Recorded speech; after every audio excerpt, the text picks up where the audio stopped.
जो प्रथम संहिता है शिव महापुराण की विद्येश्वर संहिता, उसका श्रवण किया। और अब जो दूसरी संहिता है रुद्र संहिता, रुद्र संहिता का श्रवण करेंगे। सूत जी महाराज विराजमान है अपने व्यासपीठ पर और कहते हैं कि जगत के पिता भगवान शिव, जगन माता कल्याणमयी पराम्बा और उनके पुत्र विघ्न विनायक गणपति जी हम सबको प्रणाम करके ग्रंथ का आरंभ करते हैं। नैमिषारण्य के पावन भूमि में सूत जी से ऋषियों ने पूछा, विद्येश्वर संहिता में साध्य और साधन का वर्णन आपने किया, वह सब हमने प्रेम से सुना। साध्य माने भगवान शिव और साधन माने उनको प्राप्त करने की, उनको प्रसन्न करने के जो उपाय हैं उनका वर्णन किया गया। बहुत आनंद आया। अब हम आपसे जानना चाहते हैं कि जो निर्गुण निराकार भगवान शिव हैं वह अपने भक्तों पर कृपा करके सगुण साकार कैसे होते हैं, सगुण रूप कैसे धारण करते हैं। क्योंकि शिव तत्व का विचार करना बहुत कठिन है, हम लोग नहीं कर सकते। किस प्रकार से शिव जी अपने स्वरूप में स्थित होते हैं, किस प्रकार से वह सृष्टि करके और उसमें क्रीड़ा करते हैं, और सृष्टि का अंत करने के बाद वह महेश्वर किस रूप में विराजमान होते हैं। लोक कल्याणकारी भगवान शिव कैसे प्रसन्न होते हैं और प्रसन्न होकर अपने भक्तों पर कैसे उनको उत्तम फल प्रदान करते हैं। भगवान शिव का एक नाम आशुतोष है। आशु संस्कृत का शब्द, आशु माने शीघ्र, जल्दी, और तोष माने तुष्ट होना, संतुष्ट होना। वह कैसे शीघ्र प्रसन्न हो जाते हैं। भगवान शिव महान दयालु हैं।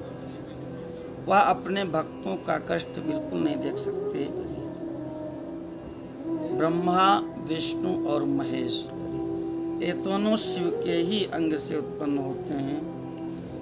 उनके प्राकट्य की कथा कैसे है, जो विशेष चरित्रों वह भी हम सब सुनना चाहते हैं। भगवान का आविर्भाव कैसे हुआ और भगवान शिव का विवाह कैसे हुआ, यह भी हम सुनना चाहते हैं। उनके जो गार्हस्थ धर्म की लीलाएं हैं, उन गृहस्थ धर्म की लीलाओं का भी श्रवण करना चाहते हैं। सूत जी बड़े प्रसन्न हुए और कहे, ऋषियों, आप सब की निष्ठा भगवान शिव में हो गई है। आप सब के सब बारंबार साधुवाद के पात्र हैं। भगवान शिव का गुणानुवाद 3 प्रकार से है, सात्विक, राजस और तामस। 3 ही प्रकृति के भक्त भी होते हैं, तो तीनों को आनंद देने वाला है। कहते हैं, कौन ऐसा पशुघ्न होगा, निष्ठुर होगा, हृदयहीन होगा, जो शिव जी का गुणानुवाद करना नहीं चाहेगा। एक समय की बात है, भगवान नारद जी भगवान विष्णु से प्रेरित होकर के अपने पिता से पूछ रहे थे अपने कि शिव भगवान का स्वरूप क्या है। और वह प्रश्न सुन करके शिव जी के जो परम भक्त ब्रह्मा जी हैं, उनका चित्त प्रसन्न हो गया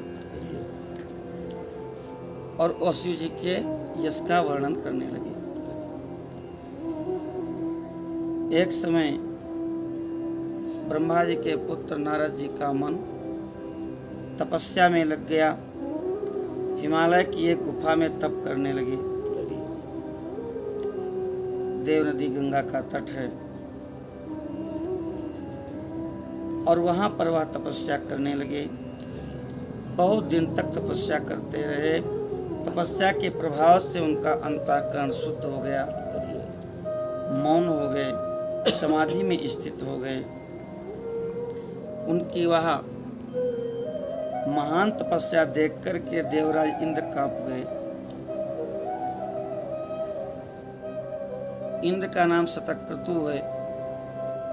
जो उनसे ज्यादा तपस्या कर लेगा उसका ज्यादा सम्मान हो जाएगा, इसलिए वह भयभीत हो जाते हैं कि 100 यज्ञ करके या तपस्या करके कोई हमारी बराबरी न कर ले, हमारा सिंहासन न ले ले। उनको लगा नारद मुनि मेरा सिंहासन लेना चाहते हैं, इसलिए उन्होंने विघ्न डालने के लिए कामदेव का स्मरण किया। कामदेव अपने पूरे दल बल के साथ आ गया। इसको पुष्पधन्वा कहते हैं। कामदेव के बाण पुष्पों के बाण होते हैं और ये पुष्पों के बाण बहुत घातक होते हैं। गोस्वामी जी कहते हैं कि कोटि कुलिस्त यसे अंगवन निहारे और तेरति नाथ सुमन सर मारे। बड़े बड़े दैत्यों के वज्र के समान अस्त्र, उनका बराबरी तो कर लिया दशरथ जी ने। उन अस्त्रों को सह गए, लेकिन पुष्प के बाण से घायल हो गए, कैकेयी के सामने परास्त हो गए। ये पुष्प धन्वा है, इसके बाण भी फूल के हैं, धनुष भी फूल का है।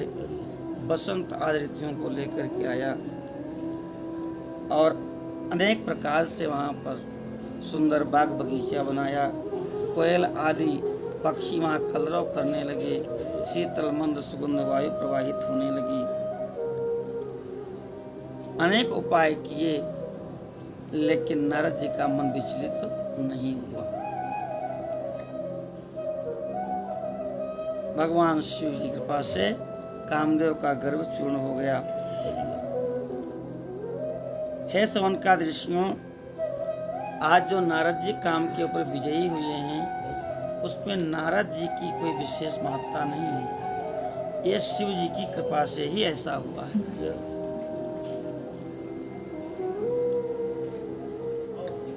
क्योंकि उसी आश्रम में भगवान शिव ने तप किया था और काम शत्रु को, काम को परास्त किया था।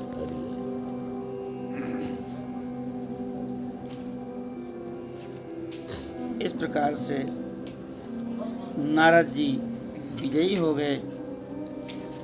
कामदेव लौट के इंद्र के पास आया और मुनि का प्रभाव दुर्धर्ष है, कठिन है, उनको जीता नहीं जा सकता है। ये बात बताई। इंद्र को बड़ा आश्चर्य हुआ और वह भी नारद जी की भूरी भूरी प्रशंसा करने लगे। वास्तव में भगवान शिव की कृपा से ही नारद जी कामदेव पर जीत सके, लेकिन इस रहस्य को नारद जी ने नहीं समझा।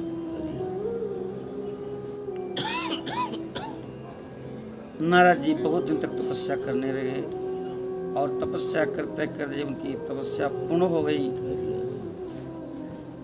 तो उन्होंने विचार किया कि हमने तो कामदेव को जीत लिया। और ऐसा विचार करके उनको गर्व हो गया और गर्व के कारण वह सबसे पहले महादेव जी के पास पहुंचे। उन्होंने विचार किया कि इसके पहले किसी ने कामदेव को जीता नहीं है, भगवान शिव ने ही कामदेव को जीता है। अभी तक वह अद्वितीय हैं, कोई दूसरा काम पर जीतने वाला देवता हुआ नहीं, मनुष्य हुआ नहीं। तो मैं ये बता दूं उनको कि वो अद्वितीय नहीं है। हम भी ऐसे हैं कि हमने कामदेव को जीत लिया। भगवान शिव की माया से मोहित होकर के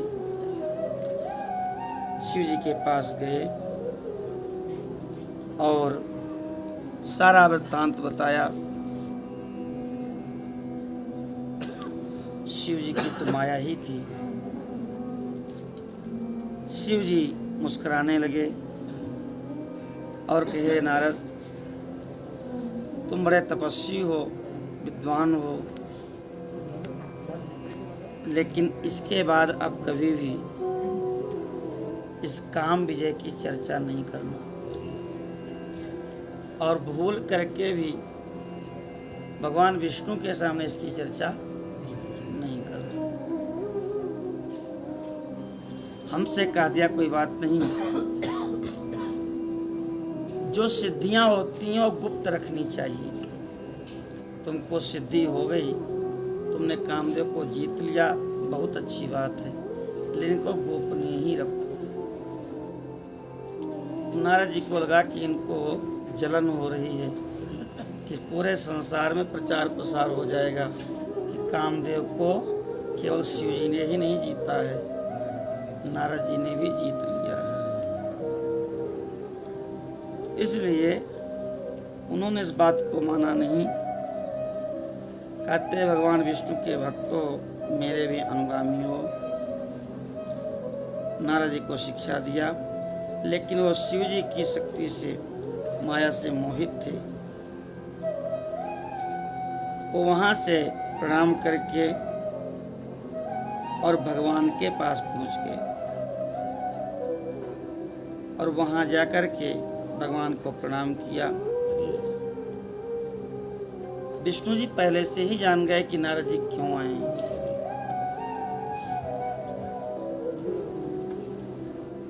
भगवान कह रहे, हे प्रभु, हे मुनीश्वर, आप कहाँ से आए हैं, यहाँ आगमन क्यों हुआ आपका, आप धन्य हो। नारद जी ने अपनी तपस्या का वर्णन और किस प्रकार से उन्होंने काम के ऊपर विजय प्राप्त किया, यह भी भगवान से बता दिया। भगवान कहे कि आप धन्य हो, काम को जीतना इतना सरल नहीं है। ब्रह्मचर्य व्रत रतमति धीरा, तुम ही की करे मनोभव पीरा। आप तो नैष्ठिक ब्रह्मचारी हो, इतना धैर्य है कि माया आपको हिला नहीं सकती, और कामदेव आपका क्या करेगा। इस प्रकार से जब कहे तो नारद जी तो और फूल करके जो है अहंकार से भर गए, जोर जोर से हंसने लगे और कहने लगे कि हे प्रभु, ये सब आपकी कृपा से हुआ है, कृपा तुम्हारे सकल भगवान। कई बार हृदय में कुछ होता है, व्यक्ति बाहर से कुछ कहता है। नारद जी ने कहा तो सही कि आपकी कृपा से हुआ है, लेकिन अंदर इतना अहंकार था कि इसमें भगवान ने क्या किया, ये तो हमने जीत लिया। शिव जी त्रिभुवन गुरु हैं, तुम त्रिभुवन गुरु वेद बखाना, उनकी भी आज्ञा नहीं मानी। भगवान ने विचार किया कि नारद के अंदर अहंकार आ गया है, और इस अहंकार को नष्ट कर देना ही उचित है। भगवान नारायण का संकल्प है कि हम अपने भक्त के अंदर अहंकार नहीं रहने देंगे, उनका भोजन ही अहंकार का है।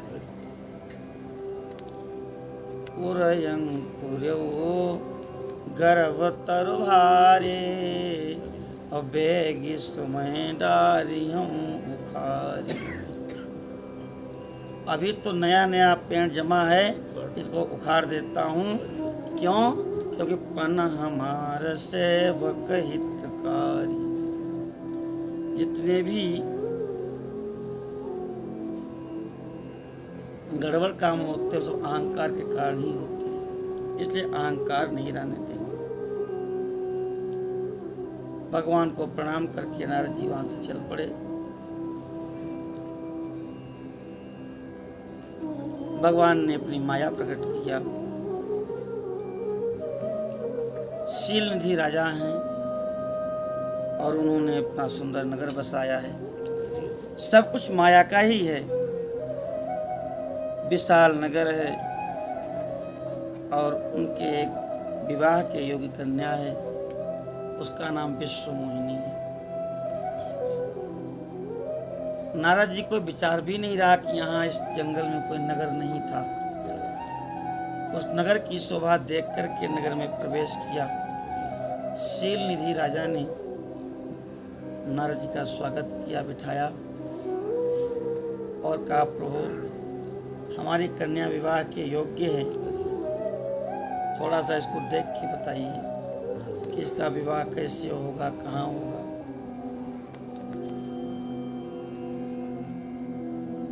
नारद जी ने जब उस राजकुमारी को देखा, ऐसे गुण हैं उसके हाथ में कि वो केवल नारायण की पत्नी हो सकती है।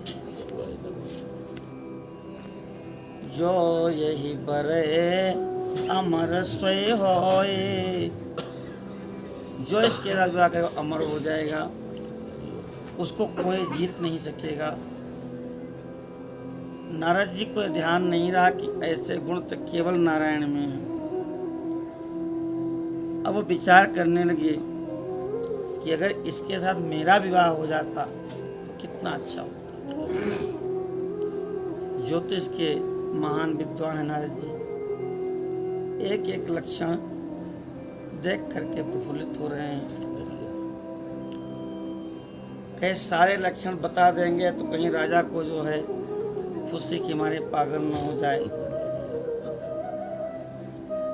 तो लक्षण सब बेचारे उर राखे, और कछुक बनाए रूप सन भाखे।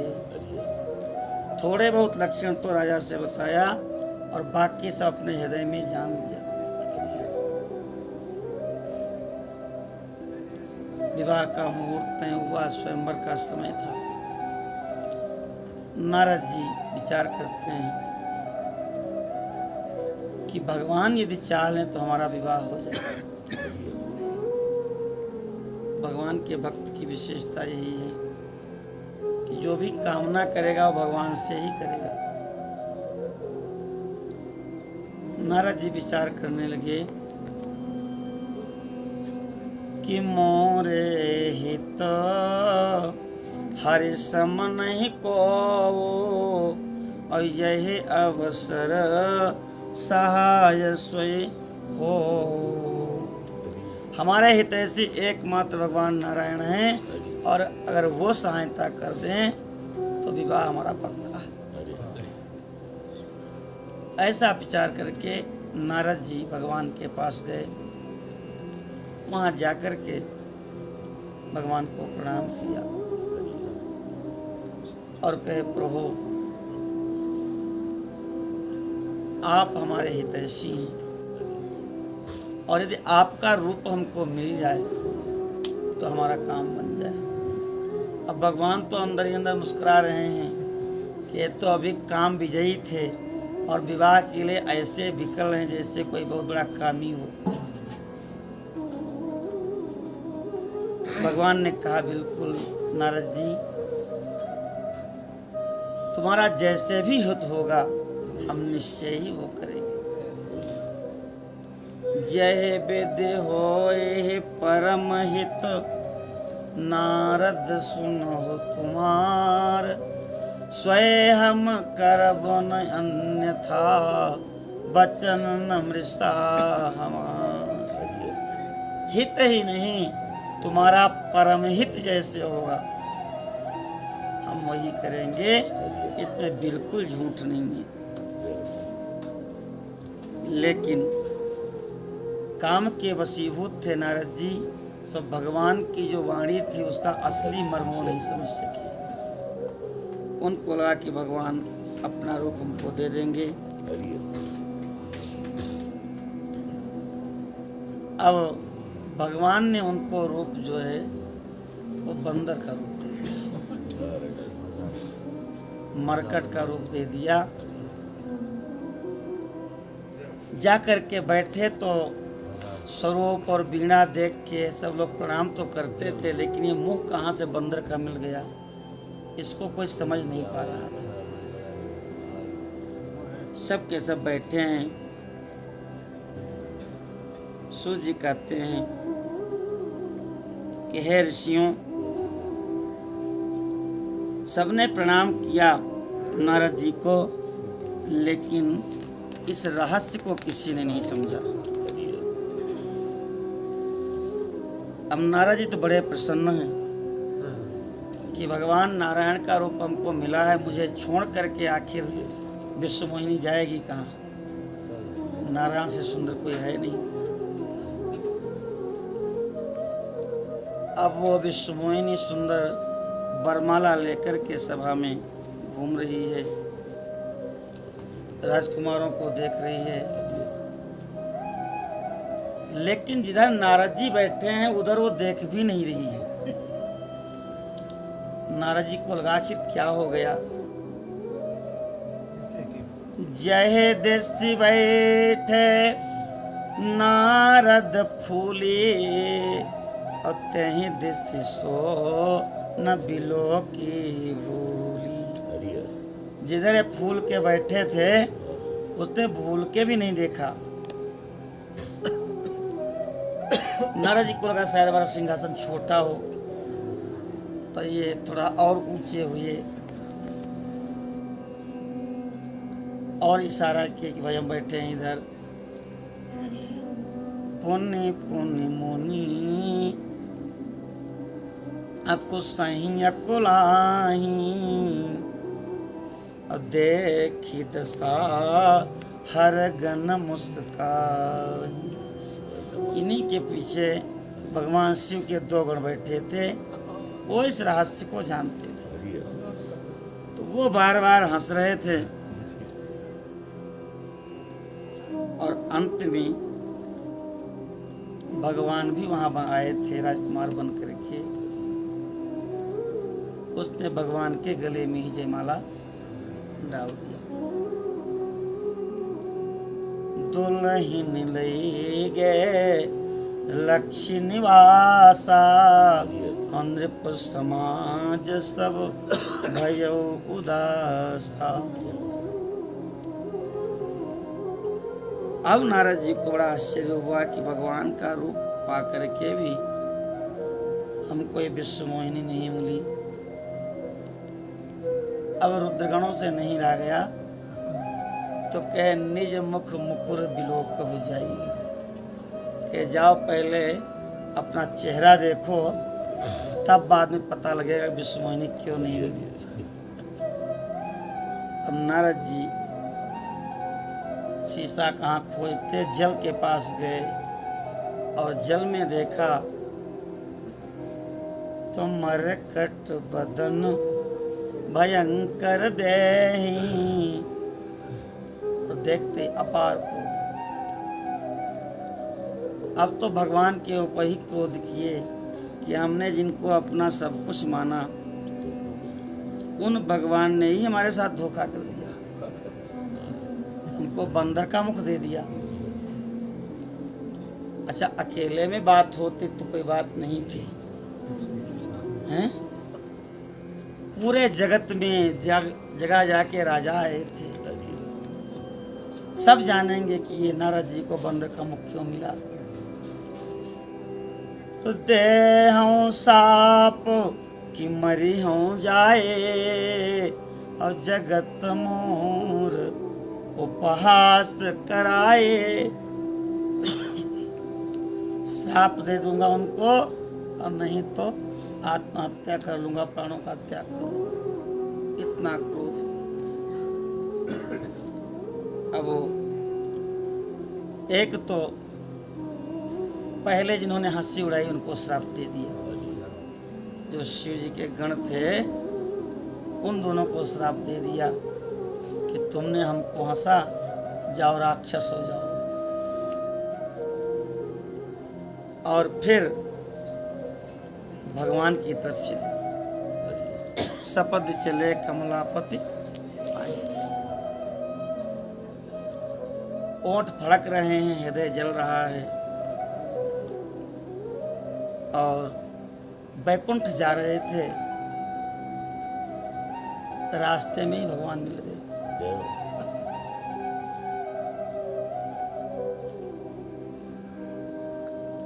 जात नहीं पंथ मिले धनुजारे असंग रमा स्वैराज कुमारी। एक तरफ तो लक्ष्मी जी विराजमान है और एक तरफ वही विश्व मोहिनी। अब तो नारद जी के पास क्रोध का ठिकाना नहीं रहा। नारद जी ने भगवान को श्राप दे दिया,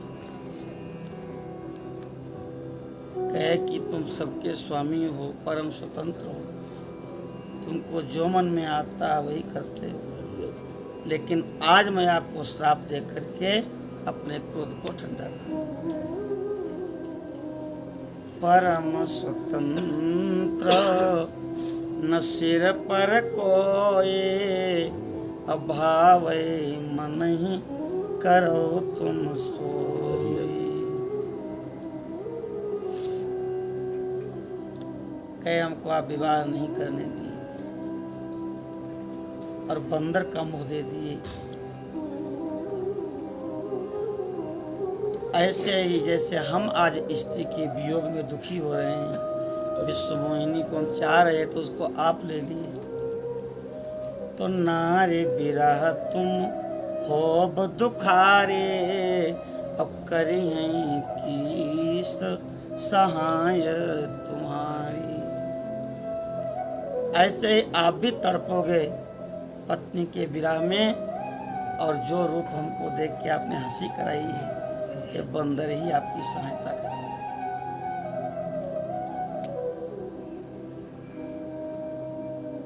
अपार क्रोध में श्राप देकर के थोड़ा सा शांत हुए नारद जी, तो भगवान ने भी लीला किया। तब प्रभु माया दूर निवारे, और नहीं तहाँ रमा न राजकुमारी। नारद जी ने देखा ना तो लक्ष्मी है वहां पर और न वह विश्व मोहिनी कुमारी है। अब तो नारद जी समझ गए कि हमसे बहुत बड़ी भूल हो गई। हमको जो अहंकार हुआ था, उस अहंकार को दूर करने के लिए भगवान ने ये लीला रची थी। अब तो नारद चरणों में पड़ गए भगवान के। तब मुनि अति सभे तर चरना, पाहि पाहि प्रणतारति हरणा। मुझे क्षमा कर दें। भगवान ने कहा कोई बात नहीं नारद जी, मम इच्छा का दीन दयाला, मृषा हो मम साप कृपाला। प्रभु हमारा साप झूठा हो जाए, आपको ऐसा दुख न उठाना पड़े। भगवान ने कहा नहीं, मेरी ही इच्छा थी, आपका कोई दोष नहीं है। भगवान ने साप को स्वीकार कर लिया।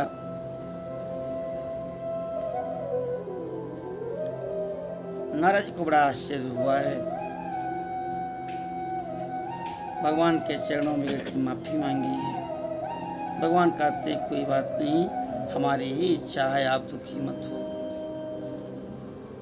भगवान शिव ही सच्चिदानंद रूप हैं और उनका ही भजन करो तो तुम्हारा कष्ट दूर हो जाएगा। जप हो जाए शंकर सतनामा, अहो ये हृदय तुरंत विश्राम। शिव जी का सतनाम स्तोत्र जो है उसका जप करो, आपको शांति मिल जाएगी।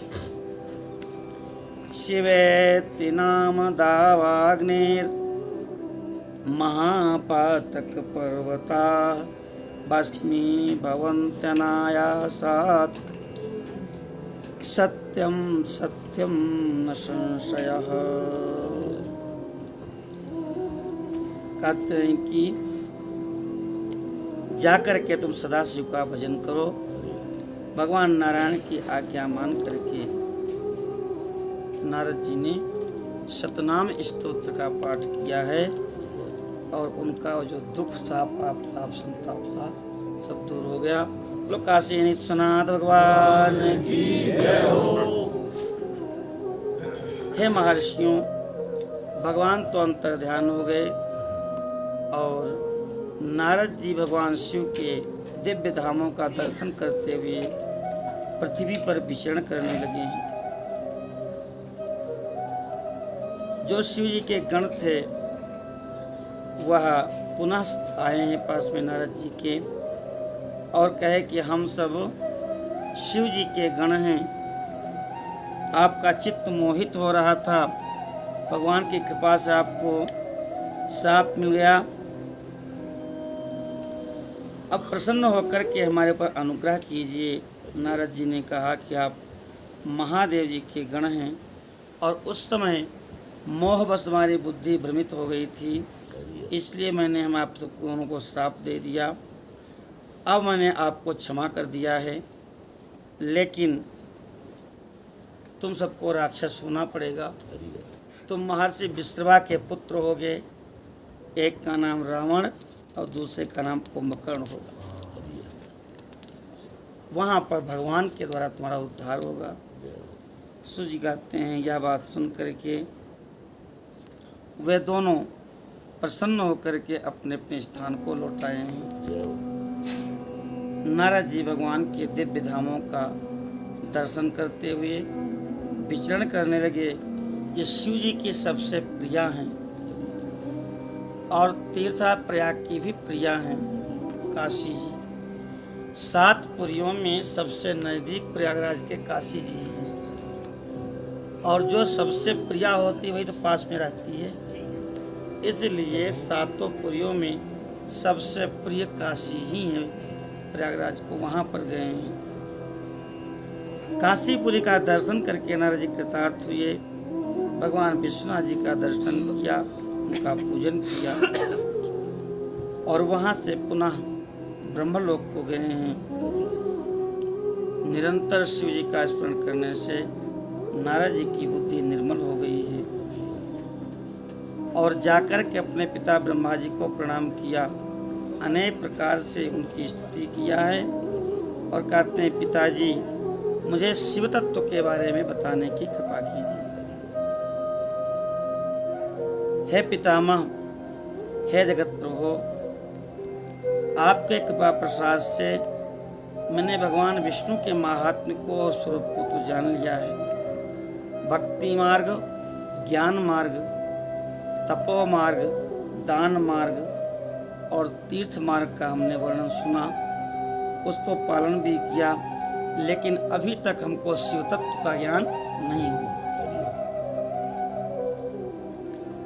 मैं भगवान शिव की पूजा विधि को भी नहीं जानता, इसलिए प्रभु क्रमशः शिव जी के चरित्रों को, उनके स्वरूप तत्व को, उनके प्राकट्य को, उनकी विवाह लीला, इन सब को मुझे बताने की कृपा कीजिए। हे प्रजानाथ, शिव और शिवा के आविर्भाव, विवाह का प्रसंग और कार्तिकेय जी के प्राकट्य की कथा भी मुझे सुनाने की कृपा कीजिए। नारद जी की प्रार्थना सुनकर के ब्रह्मा जी प्रसन्न हुए हैं और कहते हैं, हे देवर्षि, जिनके चरित्र को सुनकर के समस्त पापों का क्षय हो जाता है, उन महादेव का चरित्र बड़ा ही अद्भुत है। जिस समय कुछ भी नहीं था, चराचर जगत नष्ट हो गया था, पूरे संसार में केवल अंधकार ही अंधकार था। न सूर्य थे, न चंद्रमा थे, न ग्रह थे, न नक्षत्र थे, न दिन होता था न रात होती थी। अग्नि, पृथ्वी, वायु, जल कुछ भी नहीं था, केवल अंधकार था। आकाश मात्र शेष था, किसी का अस्तित्व नहीं था।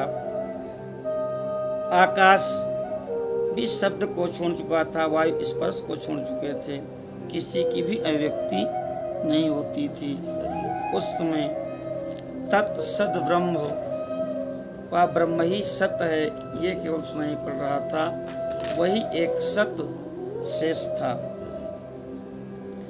ये कोई भी भाव और अभावात्मक जगत नहीं था। वाणी भी वहां तक नहीं पहुंच सकती थी। जिस परब्रह्म के विषय में ज्ञान और अज्ञान से पूर्ण विकल्प किए जाते हैं, उसने कुछ काल के बाद द्वितीय होने की इच्छा किया। एको हम बहुश्याम, हम एक से अनेक हो जाएं और लीला करें। ऐसा संकल्प उदय हुआ। तब उस निराकार परमात्मा ने अपनी लीला शक्ति से अपने आकार की कल्पना किया। वह मूर्ति संपूर्ण ऐश्वर्य गुणों से संपन्न, सर्वज्ञानमयी, शुभ स्वरूपा, सर्वव्यापिनी, सर्वरूपा, सर्वदर्शिनी, सर्वकारिणी और सबकी एकमात्र वंदनीय, सर्वाद्या, सब कुछ प्रदान करने वाली और सबका मूलभूत केंद्र थी। वह शिव की शुद्ध स्वरूपिणी मूर्ति, अद्वितीय, अनादि, अनंत, सर्व प्रकाशक, चिन्मय, अविनाशी, जो मूर्ति रहित परब्रह्म है, उसी की मूर्ति सदाशिव है। अर्वाचीन और प्राचीन समस्त ऋषिगण विद्वान उन्हीं को ईश्वर कहते हैं। उस समय एकाकी रह करके स्वेच्छानुसार विहार करने वाले सदाशिव ने अपने विग्रह से स्वयं ही एक स्वरूपभूता शक्ति की सृष्टि किया, जो उनके अपने ही श्री अंग से कभी अलग होने वाली नहीं थी। उसी शक्ति को पराशक्ति, प्रकृति, गुणवती, माया, बुद्धि तत्व की जननी, विकार रहित आदि बताया गया है। वही शक्ति अंबिका कही गई हैं। उन्हीं को प्रधान प्रकृति, सर्वेश्वरी और त्रिदेव की जननी भी कहा जाता है। वही मूल कारणा हैं। सदाशिव द्वारा प्रकट की गई शक्ति के 8 भुजाएं हैं, अष्टभुजा हैं वो। उन सुभलक्षणा देवी के मुख की शोभा अद्भुत है। 1000 चंद्रमाओं की जो कला है, जो सौंदर्य है, जो शीतलता है, वह शीतलता उन पराम्बा के मुखमंडल पर विराजमान है। अनेक प्रकार के अस्त्र शस्त्र किए हुए हैं, अद्भुत स्वरूप है और वही सबकी योनि है, अर्थात अखिल विश्व सब उन्हीं से प्रकट होता है। जो सदाशिव हैं उन्हें परम पुरुष ईश्वर शिव शंभु महेश्वर कहते हैं। उनके मस्तक पर आकाश गंगा और चंद्रकला विराजमान है।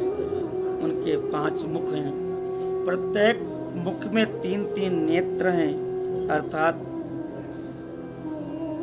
15 नेत्र हैं। 10 भुजाएं हैं, त्रिशूलधारी हैं। उनका जो वर्ण है वह गौर वर्ण है, कर्पूर गौर है।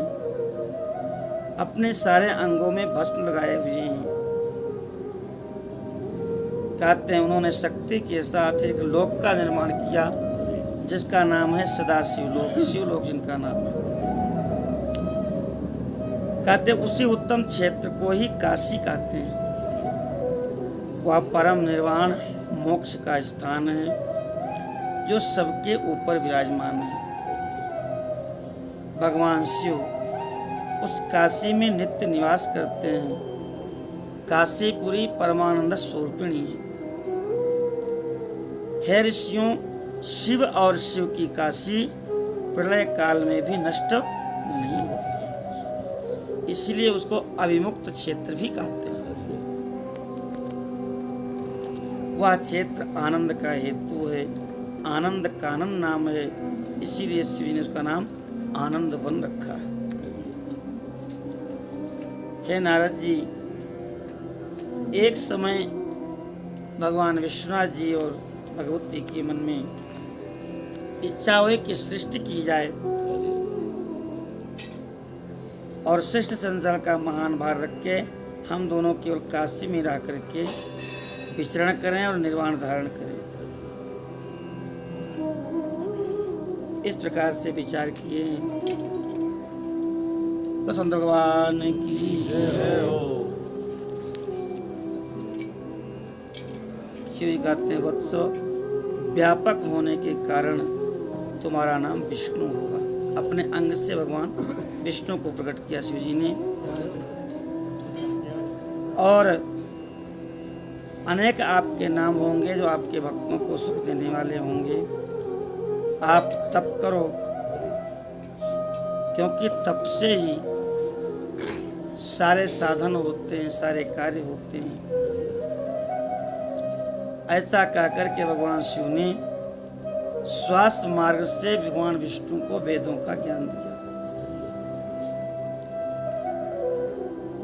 इसके बाद अपनी महिमा से कभी न चित होने वाले भगवान श्री हरि भगवान शिव को प्रणाम करके तपस्या करने लगे। भगवान शिव और शक्ति वहां से अदृश्य हो गए। कहते हैं, तपस्या करते करते भगवान विष्णु के श्री अंग से अनेक प्रकार की जलधाराएं निकलने लगी। वह सब भगवान शिव की माया से ही संभव हुआ। उस जल से सारा आकाश व्याप्त हो गया, सारी सृष्टि जलमयी हो गई। वह ब्रह्म रूप जल अपने स्पर्श मात्र से सब पापों को नष्ट करने वाला हुआ। और उस समय जो तप करते करते थक गए थे, उन भगवान विष्णु ने उसी जल में शयन किया, उसी में सोने लगे। दीर्घ काल तक उसी में शयन करते रहे।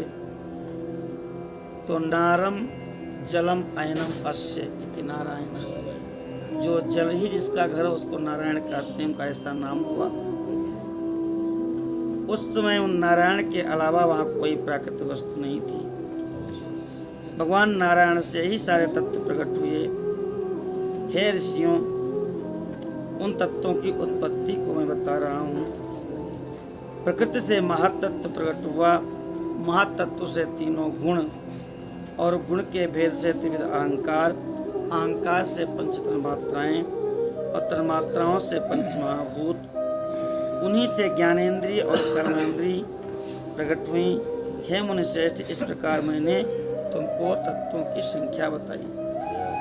इसमें पुरुष को छोड़कर शेष सारे तत्व प्रकृति से प्रकट हुए हैं, इसलिए सबके सब जड़ हैं। तत्वों की संख्या 24 बताई गई है। उस समय एकाकार हुए 24 तत्वों को ग्रहण करके वह पुरुष नारायण भगवान शिव की इच्छा से ब्रह्म रूप जल में सो गए।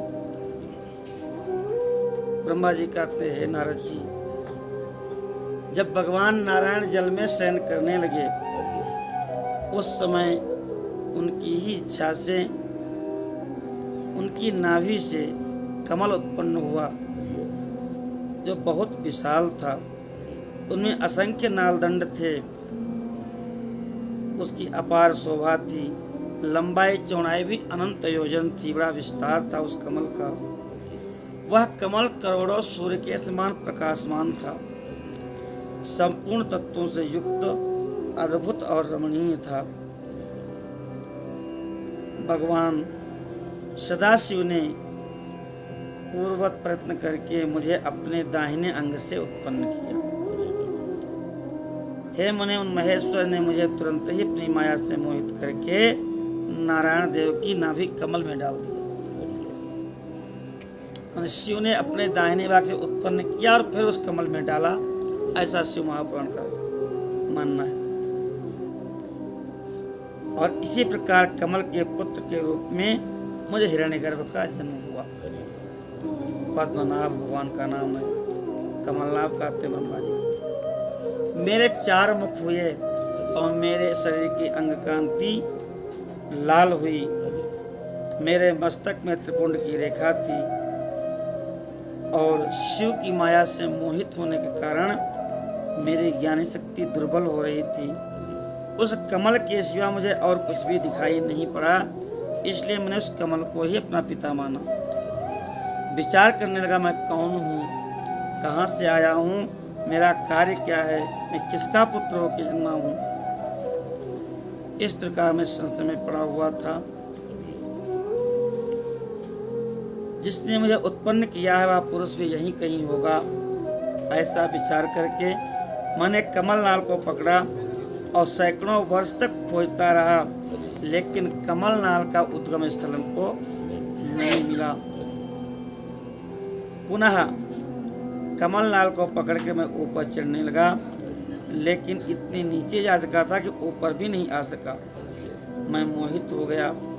उसी समय भगवान महादेव की इच्छा से आकाशवाणी हुई। वाणी ने कहा, तप करो। जन्मदाता पिता का दर्शन करने के लिए हमने 12 वर्षों तक घोर तप किया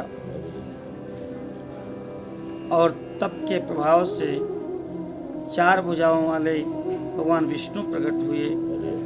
उनके हाथ में शंख चक्र गदा पद्म सुशोभित था। सुंदर वर्षाकालीन मेघ के समान उनके अंग की कांति थी। पीतांबर धारण किए थे। कमर में सुंदर करधनी, पाए में पायजेब, हाथों में बाजूबंद, कानों में मकराकृत कुंडल और सिर पर सुंदर मुकुट सुशोभित था। आपाद लंबिनी चरणों तक बनमाला धारण किए हुए थे। अद्भुत स्वरूप था भगवान का। उनको हमने प्रणाम किया। कहते हैं कि भगवान शिव की लीला से हम लोगों में कुछ विवाद छिड़ गया और विवाद हम लोग कर ही रहे थे। उसी समय अग्निस्तंभ एक ज्योतिर्मय लिंग प्रकट हो गया। मैंने और विष्णु ने क्रमशः ऊपर और नीचे पता लगाने का निर्णय किया। मैं ऊपर की ओर गया, ऊपर से नीचे की ओर, और भगवान भी ऊपर की ओर गए।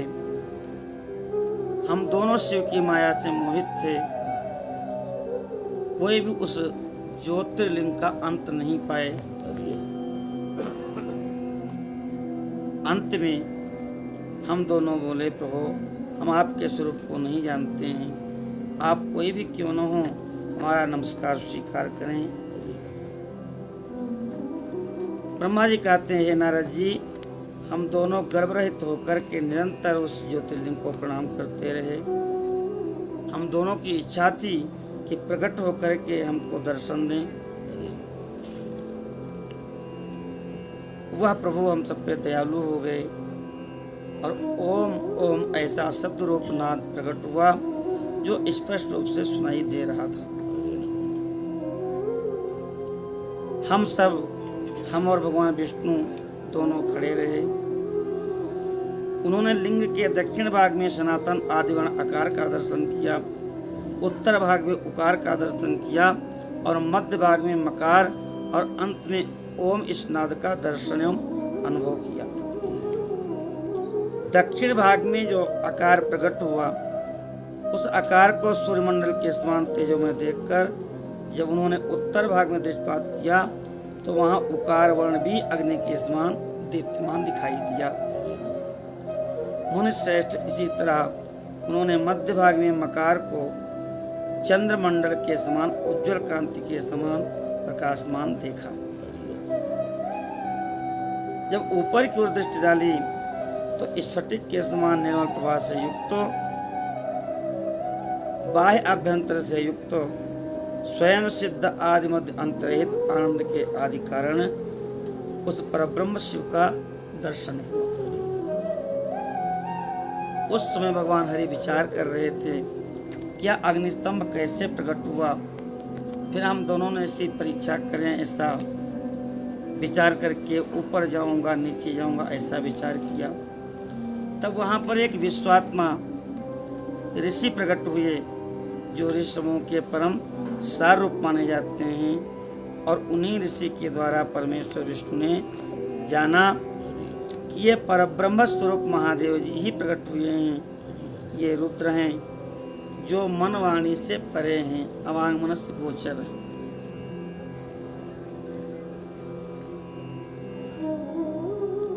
इन्हीं भगवान महेश्वर के इस ज्योतिर्मय लिंग से आकार रूप बीज प्रकट हुआ है जो उकार रूप योनि में स्थापित होकर सब ओर बढ़ने लगा। वह सुवर्णमय अंड के रूप में ही बताने योग्य था। उसका और कोई विशेष लक्षण नहीं था, इसलिए उसको अंड कहते हैं। दिव्य अंड अनेक वर्षों तक जल में ही रहा। 1000 वर्ष के बाद उस अंडे के 2 टुकड़े हो गए। जल में स्थित हुआ अंड अजन्मा ब्रह्मा जी की उत्पत्ति का स्थान था और साक्षात महेश्वर के आघात से फूटकर 2 भागों में बट गया।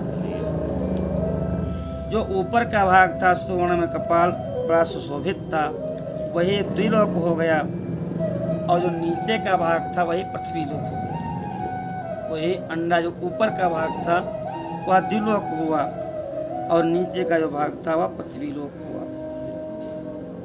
उस अंड से चतुर्मुख ब्रह्मा उत्पन्न हुए, जिनकी का संज्ञा है। का माने जल भी होता है, का माने ब्रह्मा जी भी होते हैं। इस प्रकार से भगवान महेश्वर ही आ उ मा इन त्रिविध रूपों में वर्णित हुए। इसी अभिप्राय से उन ज्योतिर्लिंग स्वरूप सदाशिव ने ओम ओम ऐसा उच्चारण किया। यह बात यजुर्वेद के श्रेष्ठ मंत्रों में भी बताई गई है। यजुर्वेद के श्रेष्ठ मंत्रों का कथन सुनकर ऋचाओं और साम मंत्रों ने भी आदरपूर्वक कहा है, अरे हे ब्रह्मन, यह बात ऐसी ही है। माने वेदों ने इसका समर्थन किया। इस तरह देवेश्वर शिव को जानकर श्री हरि ने शक्ति संभूत मंत्रों द्वारा उन महेश्वर का स्तवन किया। विश्वपालक भगवान विष्णु ने एक और अद्भुत सुंदर रूप देखा। वह रूप 5 मुखों से युक्त था, 10 भुजाएं थीं, उनके कांति कर्पूर के समान थी। मैं निर्गुण ज्योतिर्मय लिंग और मूर्तिमान दोनों रूपों के दर्शन भगवान विष्णु ने किया। तत्पश्चात परमेश्वर भगवान महेश प्रसन्न होकर के अपने दिव्य शब्दमय रूप को प्रकट करके खड़े हो गए। आकार उनका मस्तक है, आकार ललाट है, इकार दाहिना और इकार बायां नेत्र है। ये अक्षर ब्रह्म, अक्षर में जो ब्रह्म है। ऋकार उन परमेश्वर का दायां कपोल और रीकार, संस्कृत में ऋकार और रीकार और लृकार ये अलग वर्ण है। लृकार और लृकार उनकी नासिका के दोनों छिद्र हैं। एकार उन सर्वव्यापी प्रभु का ऊपरी ओंठ है और अयकार अधर नीचे का ओंठ है। ओकार तथा अवकार दोनों उनके दंत पंक्तियां हैं। अंग और अह उन देवाधारे त्रिशूलधारी शिव के दोनों तालु हैं। का आदि 5 अक्षर का खा गा घा गा उनके दाहिने 5 हाथ हैं और चा आदि 5 अक्षर चा छा जा जा या ये बाएं 5 हाथ हैं। टा आदि टा टा टा ढाना और ता आदि 5 अक्षर ता ता ना ये उनके पैर हैं। पकार पेट है, फकार को दाहिना पार्श्व बताया गया है, वकार को बायां पार्श्व इसको कहते हैं, भकार को कंधा कहते हैं, मकार उन योगी महादेव समूह का हृदय है।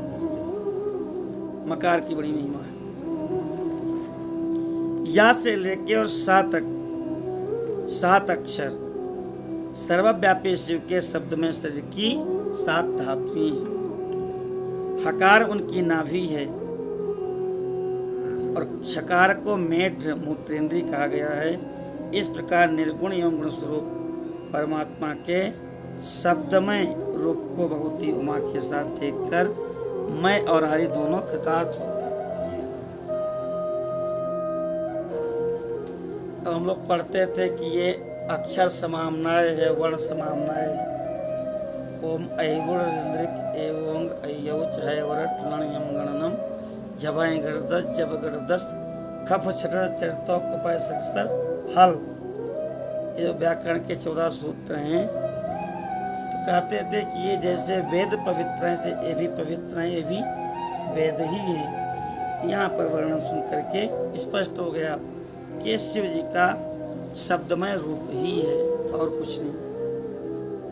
इस प्रकार सप्त ब्रह्म में श्रीधारी महेश्वर शिव का दर्शन पाकर के मेरे साथ हरि ने भी उनको प्रणाम किया और पुनः ऊपर की ओर देखा तो 5 कलाओं से युक्त जो ओमकार मंत्र है उसका साक्षात्कार हुआ।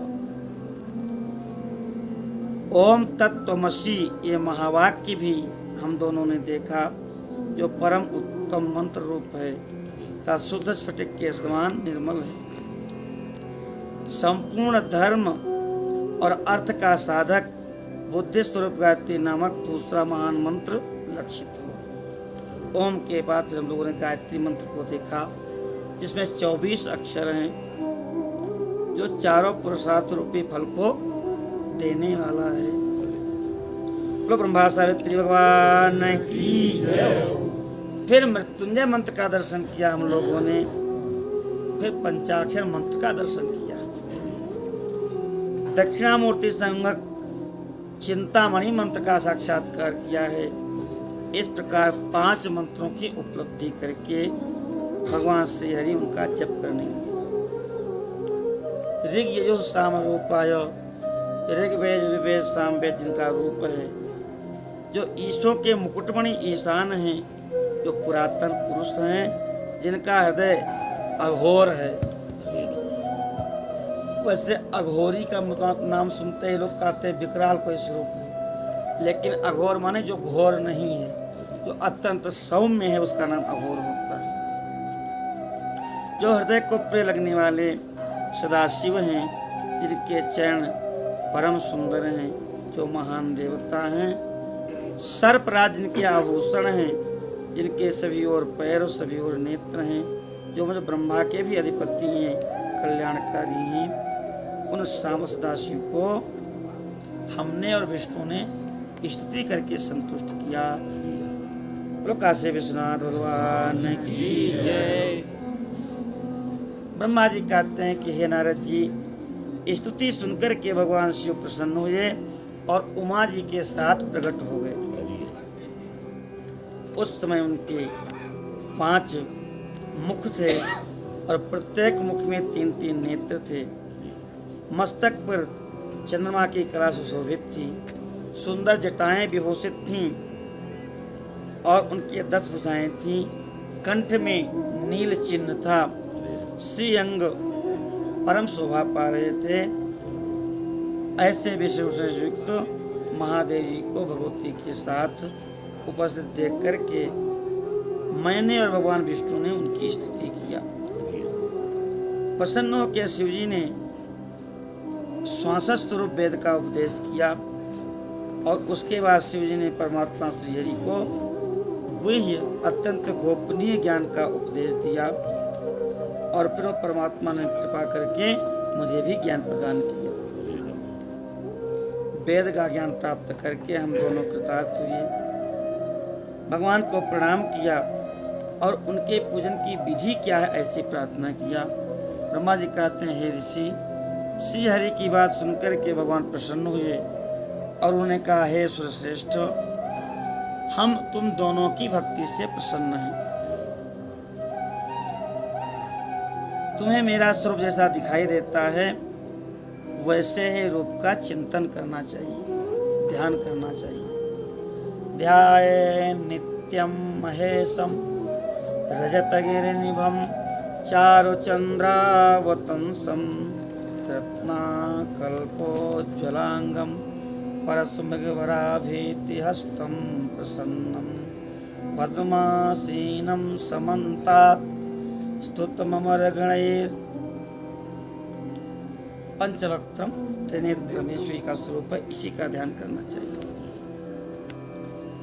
हमारे दाएं बाएं जिन अंगों को तुमने देखा है, ये लोक पितामह ब्रह्मा मेरे दाहिने पास से उत्पन्न हुए और तुम मेरे वाम भाव से उत्पन्न हुए हो, इसलिए हम तुम दोनों पर प्रसन्न हैं। उत्तम पूजा की विधि प्रदान किया भगवान शिव ने। भगवान के प्रभु, हमारे प्रति आपके हृदय में प्रीति है और मुझे वरदान देना चाहते हैं, तो यही वरदान दीजिए कि हम दोनों की अनन्य भक्ति आपके चरणों में बनी रहे। ब्रह्मा जी कहते सुन करके भगवान हर ने पुनः मस्तक झुकाकर प्रणाम करते हुए भगवान नारायण को देखा और कहा, मैं सृष्टि का पालन और संहार करता हूँ, सगुण और निर्गुण हूँ, सच्चिदानंद स्वरूप निर्विकार पर ब्रह्म हूँ। हे विष्णु, सृष्टि रक्षा और पर गुणों के अथवा कार्यों के भेद से मैं ही ब्रह्मा विष्णु और रुद्र रूप धारण करता हूँ। तुमने मेरी स्तुति किया है, मैं तुम्हारी प्रार्थना को अवश्य स्वीकार करूंगा। मैं भक्त वत्सल हूँ। हे ब्रह्मन, तुम्हारे शरीर से इस लोक में मेरा उत्कृष्ट रूप प्रकट होगा जो रुद्र कहलाएगा, और मेरे अंश से प्रकट हुए रुद्र की सामर्थ्य मुझसे कम नहीं होगी। जो मैं हूँ वही या रुद्र हैं, और पूजा की विधि विधान से भी कोई अंतर नहीं होगा। जैसे ज्योति का जल आदि के साथ संपर्क होने पर भी उसमें स्पर्श दोष नहीं लगता, उसी प्रकार से मैं निर्गुण परमात्मा को भी किसी के संयोग से बंधन प्राप्त नहीं होता। यह मेरा शिव रूप है। जब रुद्र प्रकट होंगे तो वह भी शिव के तुल्य ही होंगे। उनमें और शिव में कोई भेद नहीं होगा। वास्तव में एक ही रूप जब जगत में व्यवहार निर्वाह के लिए तो रूप में प्रकट हो गया, तो शिव और रुद्र में भेद बुद्धि नहीं करनी चाहिए। इस प्रकार से शिव जी ने अपने स्वरूप का भेद बताया है। मैं स्वयं ब्रह्मा जी के भ्रिकुट से प्रकट होऊंगा। गुणों में भी मेरा प्राकट्य कहा गया है। हर तामस प्रकृति के हैं। वास्तव में स्वरूप में अहंकार का वर्णन हुआ है। उस अहंकार को केवल तामस ही नहीं, वैकृत माने सात्विक भी समझना चाहिए, क्योंकि सात्विक देवगण वैकारिक अहंकार की सृष्टि है। यह तामस और सात्विक आदि भेद केवल नाम मात्र का है, वस्तुतः कोई भेद नहीं है। वास्तव में हर को तामस नहीं कहा जा सकता।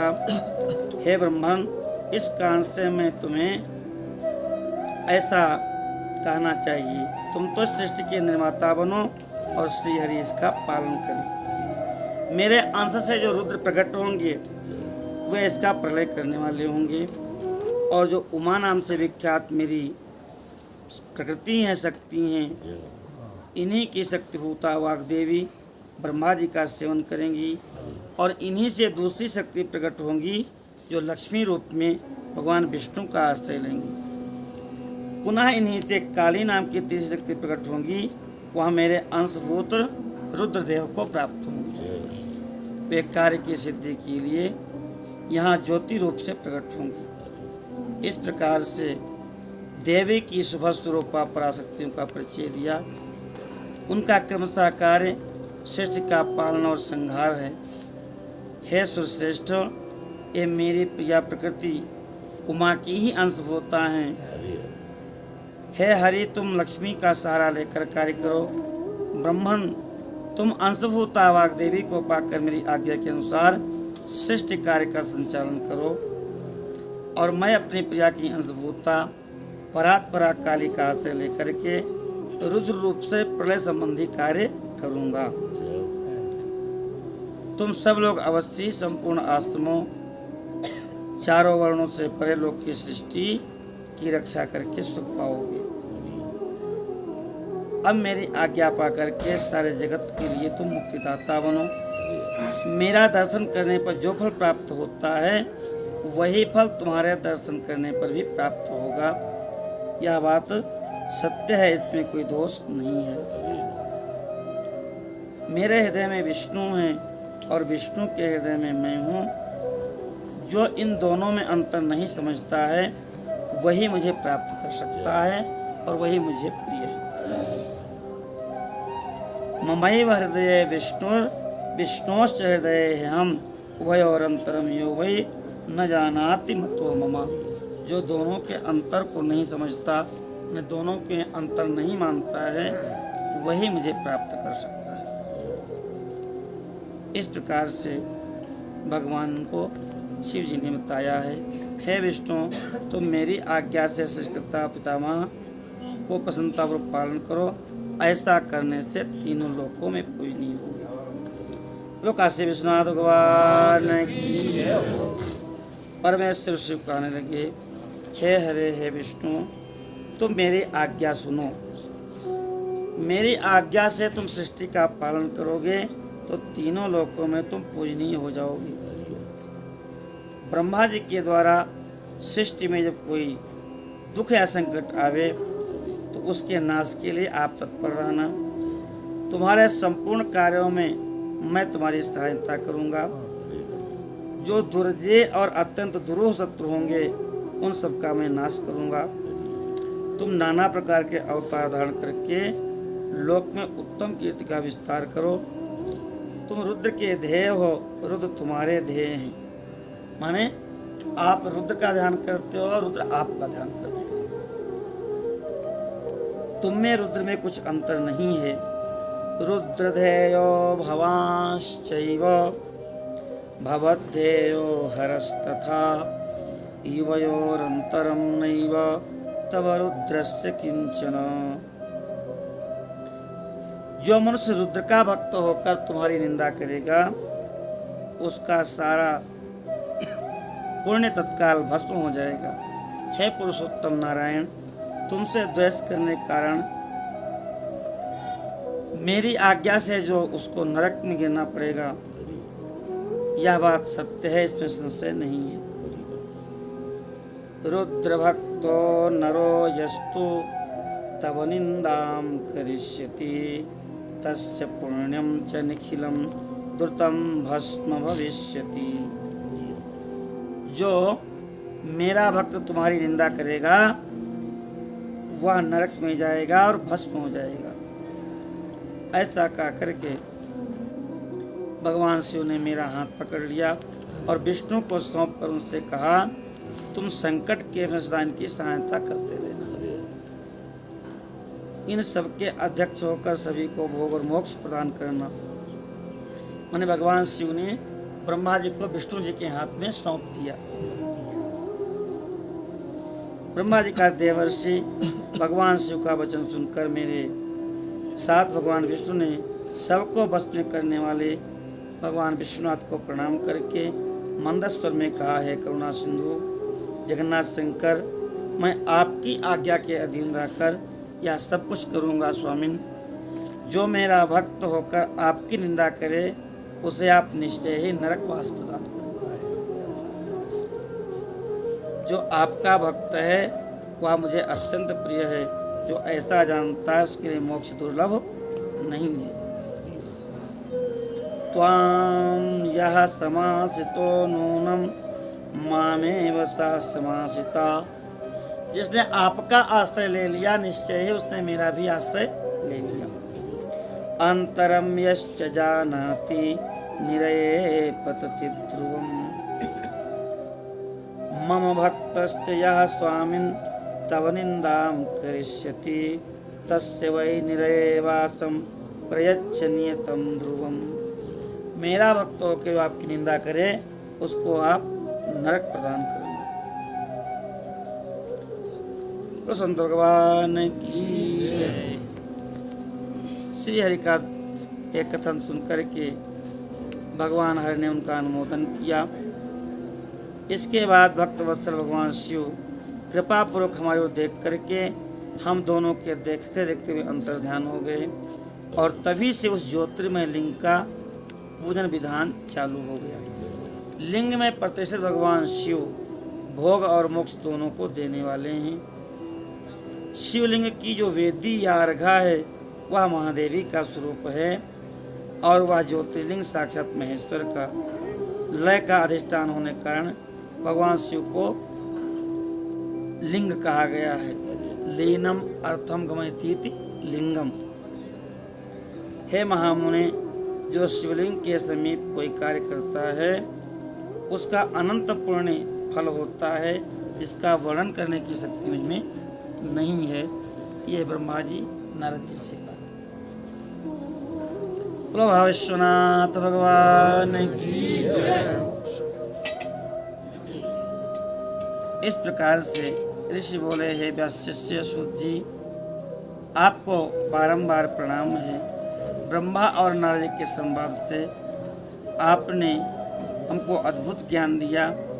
अब शिव जी की वह पूजन विधि बताइए जिससे शिव जी प्रसन्न होते हैं। ब्राह्मण, क्षत्रिय, वैश्य, शूद्र सभी शिव की पूजा करते हैं। वह पूजन कैसे करना चाहिए? सूत जी कहने लगे, हे मुनीश्वरों, यह रहस्य की बात है। इस विषय में जैसा मैंने सुना है, जैसी मेरी बुद्धि है, वही मैं बता रहा हूँ। पूर्व काल में सनत कुमार जी से वेदव्यास जी ने पूछा था और फिर उसे उपमन्यु जी ने भी सुना था। व्यास जी ने शिव पूजन का जो विषय सुना था उसे मुझे बताया और उसी विषय को भगवान श्री कृष्ण ने महात्मा उपमन्यु से सुना था। दुर्वासा जी और उपमन्यु जी ये भगवान कृष्ण के ब्रह्म विद्या के गुरु हैं। ब्रह्मा जी का नारद जी, मैं संक्षिप्त में लिंग पूजन की विधि बता रहा हूँ। जो भगवान शिव का सुखमय सनातन रूप है उसका भक्ति भाव से पूजन करें। दारिद्र्य, रोग, दुख, शत्रुजन पीड़ा, ये सब कष्ट तभी तक रहते हैं जब तक जीव शिव जी का पूजन नहीं करता। जो मानव शरीर का आश्रय लेकर संतान सुख की कामना करता है उसे चाहिए कि महादेव की पूजा करे। प्रातः काल ब्राह्म मुहूर्त में उठ के गुरुदेव का और शिव का स्मरण करके तीर्थों का चिंतन करे, भगवान विष्णु का ध्यान करे और स्तोत्र पाठ पूर्वक शंकर जी का विधि पूर्वक नाम ले। उसके बाद शैया से उठकर निवास स्थान से दक्षिण जाके नित्य कर्म करे। शौचाचार का एक विधि बताई है। मनुस्मृति के अनुसार षष्ठी, प्रतिपदा, अमावस्या, नवमी, सूर्यास्त, रविवार और श्राद्ध के दिवस इसमें दंत धावन वर्जित किया गया है। जलाशय में स्नान करे, सुंदर श्वेत वस्त्र धारण करे, मन को सुस्थिर करके पूजा घर में प्रवेश करे और शिव जी की पूजा के पहले गणपति जी की, द्वारपालों की और दिक्पालों की भलीभांति पूजा करें। उसके बाद अष्टदल कमल बनाकर उस कमल पर ही भगवान शिव को आसन दे। प्राणायाम करके भगवान शिव का, जिनके 5 मुख हैं, 10 भुजाएं हैं, व्याघ्र चर्म ओढ़े हुए हैं, ऐसे उन परमेश्वर का ध्यान करें। तत्पश्चात पूजा के अर्घ्य पाद्य आदि पात्रों को तैयार करें, कुशाओं से प्रोक्षण करें। शिव जी के विशेष रूप से वैदिक विधान का पूजन का विधान बताया है। अलग अलग मंत्रों का विधान है। शिवे भक्ति, शिवे भक्ति, शिवे भक्ति भवे भवे, अन्यथा शरणं नास्ति, त्वमेव शरणं मम। पूजन करके भगवान से प्रार्थना करें कि निरंतर शिव में मेरी भक्ति हो, शिव में मेरी भक्ति हो, शिव जी मेरे आश्रय हों। सपरिवार भगवान को नमस्कार करके जो पूजन करता है उसको समस्त सिद्धियां प्राप्त होती हैं, ऐसा बता रहे हैं। नारद जी कहते हैं कि हे प्रजापति, आप धन्य हैं क्योंकि शिव जी में आपकी बुद्धि लगी हुई है। आप पुनः इसी विषय पर विस्तार पूर्वक वर्णन कीजिए। ब्रह्मा जी ने कहा कि एक समय की बात है, सारे देवता और ऋषि सबको बुला करके हम सब क्षीर सागर के तट पर गए, जहाँ पर भगवान विष्णु निवास करते हैं। और वहाँ देवताओं के पूछने पर भगवान विष्णु ने भी शिव पूजन की ही श्रेष्ठता बतलाई और कहा कि जो एक मुहूर्त या एक क्षण भी शिव जी का पूजन करता है वही श्रेष्ठ है और जो नहीं करता है वही महान हानि है, वही अंधापन है, वही मूर्खता है। जो भगवान शिव की भक्ति में तत्पर है, उनको प्रणाम करता है, चिंतन करता है, वह कभी दुख का भागी नहीं होता है। भगवान के इस प्रकार उपदेश करने पर देवताओं ने भगवान को प्रणाम किया और उनसे शिवलिंग देने की प्रार्थना किया। उनकी प्रार्थना को सुनकर के भगवान विष्णु ने विश्वकर्मा को बुलाया है और कहा कि इन देवताओं के लिए आप सुंदर शिवलिंग का निर्माण करो। तब विश्वकर्मा ने शिवलिंग बना करके देवताओं को दिए हैं। मुनिश्रेष्ठ नारद, किस देवता को कौन सा शिवलिंग प्राप्त हुआ यह मैं तुम्हें बता रहा हूँ। पद्मराग मणि के बने शिवलिंग की कुबेर पूजा करते हैं। जो पद्मराग का शिवलिंग है स्वर्ण में, उसकी पूजा भगवान कुबेर करते हैं। पीत मणि में पुखराज के बने शिवलिंग हैं, उनकी पूजा स्वयं धर्म करते हैं।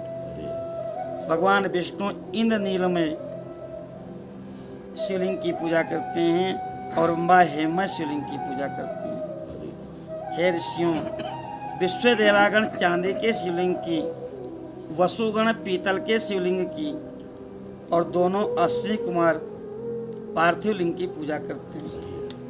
लक्ष्मी देवी स्फटिकमय शिवलिंग की, आदित्यगण ताम्रमय शिवलिंग की और जो चंद्रमा हैं वो मोती के बने हुए शिवलिंग की पूजा करते हैं। भगवान जो अग्नि देवता हैं वह वज्र के शिवलिंग की अर्थात हीरे के शिवलिंग की पूजा करते हैं। श्रेष्ठ ब्राह्मण और उनकी पत्नियां मिट्टी के बने हुए शिवलिंग का पूजन करती हैं। मयासुर चंदन निर्मित शिवलिंग का और नागगण मूंगे के बने शिवलिंग का पूजन करते हैं। देवी मक्खन के बने हुए शिवलिंग की पूजा करती हैं। योगी जन भस्म शिवलिंग की पूजा करते हैं। यक्षगण दधि निर्मित शिवलिंग की पूजा करते हैं और जो छाया देवी हैं वह आटे से बने हुए शिवलिंग की पूजा करती हैं। ब्रह्मा पत्नी रत्नमय शिवलिंग की पूजा करती हैं। बाणासुर पारद शिवलिंग की पूजा करता है जो बलि का बेटा है। दूसरे लोग भी ऐसा ही करते हैं। भगवान विष्णु ने इस तरह देवताओं को उनके हित की कामना से शिवलिंग देकर उनसे तामज ब्रह्मा से पिनाक पाणी महादेव के पूजन की विधि भी बताई। हे मुने, वहां आकर मैंने समस्त देवताओं ऋषियों को शिव पूजन की विधि बताई है। मनुष्य को जब तक ज्ञान की प्राप्ति नहीं होती तब तक विश्वास दिलाने के लिए कर्म से ही भगवान शिव की आराधना करे। जगत के लोगों को एक ही परमात्मा अनेक रूप में अभिव्यक्त हो रहा है ऐसा मानना चाहिए। एकमात्र भगवान सूर्य एक स्थान में रहकर भी जलाशय आदि विभिन्न वस्तुओं में अनेक से दिखते हैं। देवताओं, संसार में जो भी सत असत पदार्थ हैं वह सब परब्रह्म शिव ही है। कहते हैं कि सूर्य एक ही जगह पर हैं लेकिन सब जगह दिख रहे हैं, जलाशय में, वन में, पर्वत प्रांत में। ऐसे परमात्मा एक जगह स्थित रहते हुए भी सर्वत्र हैं ऐसा मानना चाहिए। जब तक तत्व ज्ञान न हो जाए तब तक प्रतिमा की पूजा आवश्यक है। ज्ञान के अभाव में भी जो प्रतिमा पूजा की अवहेलना करता है उसका पतन निश्चित है। जब ये सब में भगवान दिखने लगे तावदेव उपासिता, तब तक ही प्रतिमा पूजन का विधान है। और जब तक ऐसा नहीं होता तब तक प्रतिमा का निरादर नहीं करना चाहिए, प्रतिमा का पूजन करना चाहिए, नहीं तो उसका पतन हो जाता है। पूजन और दान आदि के बिना पातक दूर नहीं होते। जैसे मैले कपड़े पर रंग नहीं चढ़ता, जब धोकर स्वच्छ कर लिया जाता है तब वह अच्छी तरह रंग चढ़ जाता है। उसी प्रकार देवताओं की पूजा से जब शरीर निर्मल हो जाता है तब उस पर ज्ञान और भक्ति का रंग चढ़ता है, भेदभाव की निवृत्ति हो जाती है। मनुष्य जब तक गृहस्थ आश्रम में रहे तब तक पांचों देवताओं की पूजा करे और उनसे श्रेष्ठ भगवान शंकर की प्रतिमा का उत्तम विधि विधान से पूजन करे जो सबके मूल हैं।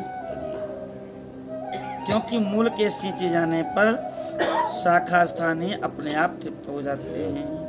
बोलो काशी विश्वनाथ भगवान की जय हो। ब्रह्मा जी कहते हैं कि पूजा की जो सर्वोत्तम विधि है उसको मैं बताने जा रहा हूँ। ब्राह्म मुहूर्त में उठे और जगदम्बा के सहित भगवान शिव का स्मरण करे, उनको भी जगावे और कहे मैं धर्म को जानता हूँ किंतु मेरी उसमें प्रवृत्ति नहीं होती है। प्रभु जानामि धर्मम नच में प्रवृत्ति, जानाम्य धर्मम नच में निवृत्ति, केनापि देवेन हृदय स्थितेन यथा नियुक्तोऽस्मि तथा करोमि। प्रत्येक जीवात्मा जानती उचित क्या है अनुचित क्या है, लेकिन चाह करके भी जो उचित है वो नहीं कर पाती और न चाह करके भी जो अनुचित है उससे दूर नहीं हो पाती। इसीलिए मैं आपका स्मरण कर रहा हूँ। नित्य कर्म का उपदेश दिया है, स्नान आदि का विधान बताया है, तैलाभ्यंग का नियम बताया है कि तेल जरूर लगाना चाहिए। अब तो जो तमाम रोग हैं इसीलिए हैं, तैलाभ्यंग की विधि समाप्त हो गई। मर्दन से शरीर की पुष्टि होती है, शरीर में तेल का लगाना बहुत आवश्यक है। जो प्रतिदिन नियम पूर्वक तेल लगाते हैं उनके ऊपर तैलाभ्यंग का दोष नहीं है। नहीं कहते कि रविवार को नहीं लगाना चाहिए, गुरुवार को नहीं लगाना चाहिए, लेकिन जो नियमित तेल की मालिश करते हैं उनके लिए कोई दोष नहीं। तैलाभ्यंग चिकित्सा है। जो तेल इत्र से वासित हो उसका लगाना भी दूषित नहीं है, और तेल लगाने के बाद तब स्नान करना चाहिए। उच्छिष्ट वस्त्र का प्रयोग कभी नहीं करें। अब उच्छिष्ट मतलब जो वस्त्र पहन के खा ले ऐसा नहीं, जो वस्त्र आपने एक बार पहन लिया वो उच्छिष्ट हो गया। एक बार पहना हुआ वस्त्र फिर धुल करके ही पहने तब पूजा करें। इसीलिए इसका नाम है धौत वस्त्र, जो बार बार धुला जाए वही धौत वस्त्र। जिस वस्त्र को दूसरे ने धारण किया हो अथवा जो दूसरे के पहनने की वस्तु हो, जिसे स्वयं रात में धारण किया हो, वह वस्त्र उच्छिष्ट कहलाता है। उससे तभी स्नान किया जा सकता है जब उसको धो लिया गया हो। इष्टानांग तर्पण करे, धौत वस्त्र धारण करे, गाय के गोबर से लीप करके स्थान शुद्ध करे और उसके बाद सुंदर आसन पर बैठ करके त्रिपुंड भस्म धारण करके जप तप दान करे तो असफल होता है। अगर कोई वस्तु नहीं है भस्म चंदन आदि तो जल से ही त्रिपुंड लगाने का विधान है। मस्तक को ब्राह्मण क्षत्रिय वैश्य को कभी भी सूना नहीं रखना चाहिए, क्योंकि उसके दर्शन से पाप लगता है। ब्राह्मणम तिलकम बिना, माताओं को कभी भी सिंदूर से अपने सीमांत भाग को खाली नहीं रखना चाहिए। बिना सिंदूर की जो स्त्री होती है उसके भी दर्शन का पाप है।